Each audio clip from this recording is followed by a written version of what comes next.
So starting from our hub, and specifically from our intent to knee slide, okay, we're going to notice our opponent is going to be very compressed, okay, and we feel like maybe there's no space for us to cut through with either of our variations. Okay. So from this control, now we're going to pick up our opponent's leg at the outside, and we're going to turn our knee and walk him with both the pull and the directional force of our knee here towards the other side of his body.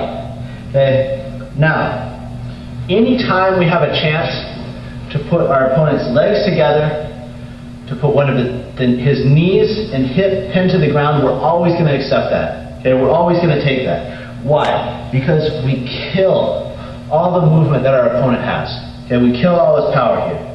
Okay, so when I get to this position, we're thinking about underhooks. I'll take both underhooks if I can.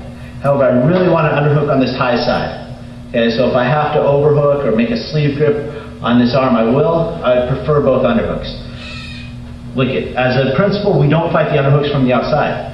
Okay? If I fight in here, Dave's just going to beat me right back every time. So instead, we start with our elbows close. I'm going to use my head to fight for that space. And now I'm going to box him out so he cannot face the direction of his hips. Okay? Now if I can, I also underhook this side. I'm going to pop my hip up and cut my knee through using my shin to pry my trapped leg out, keeping my weight distributed over my opponent's chest.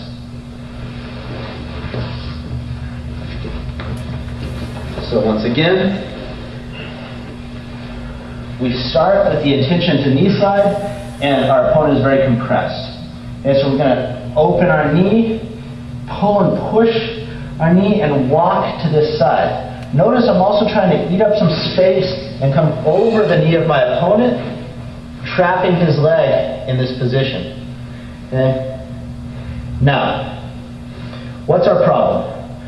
We don't have very much of one because he's very trapped in this position, but we want the underhook, okay? And we don't want his head to be facing his hips. Okay, so we want to make his head at least look up at the sky, if not look to the far side. Okay, so we're going to come in low with elbows tight. I'm going to use our head to beat him up a little bit so we can fight our underhook. Okay. Second underhook, stay tight. And now I'm going to pop my hip up and quickly cross my knee to the inside. My shin pushes his legs to free my trapped leg. And now I'm going to keep pressure over my opponent's chest. The idea of not letting his head stay in the same line as his hips is something central to jiu-jitsu. It's central to passing our opponent's guard. It's just like if you were going to try to throw a big right cross, okay, where your hips directionally follow the angle of your punch, but instead, for some reason, you're made to look behind you. It's going to be a lot harder to deliver any power there. Okay, it's going to be much harder for my opponent to move. Okay, so anytime, like we're passing half guard, we're always trying to put that twist in his spine.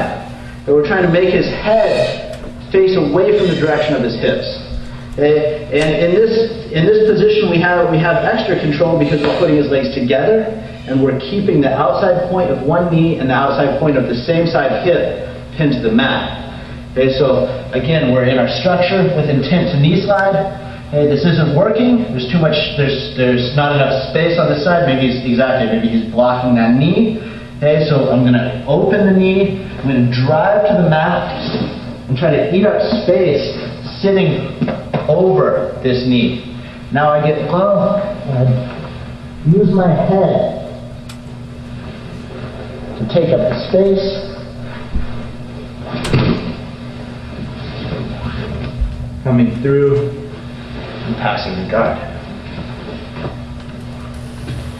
Option 2 is if when I walk my opponent over, I can't climb over his knee. Okay? So often this is what will happen. I'm maybe working fast. We can't hang out here. So as I drive my knee to the mat, I lose control of this leg, but I can get my knee to the mat. Now elbows tight. Okay? We stay heavy over our opponent's hips, and we're going to sprawl this leg.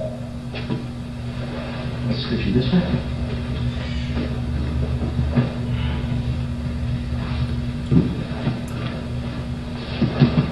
If we need to, we can use this foot now to block his feet to avoid recomposition. And we can step off to the pass. Notice, however, I'm still very low. Now I need to adjust up to get control of my opponent's upper body.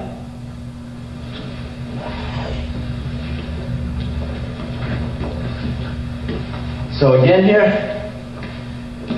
just like with the first one, my intention is to knee slide. Okay, it's been blocked. We're not going to fight against his power. Instead, we're going to pull and open and drive to the far side, covering his hips, okay, and keeping pressure on his thighs so he cannot face me again. Now I sprawl, hips heavy, kick. If I need to, we can clean up here, and now we're going to begin to step off. Now I'm still too low. We need to adjust up here.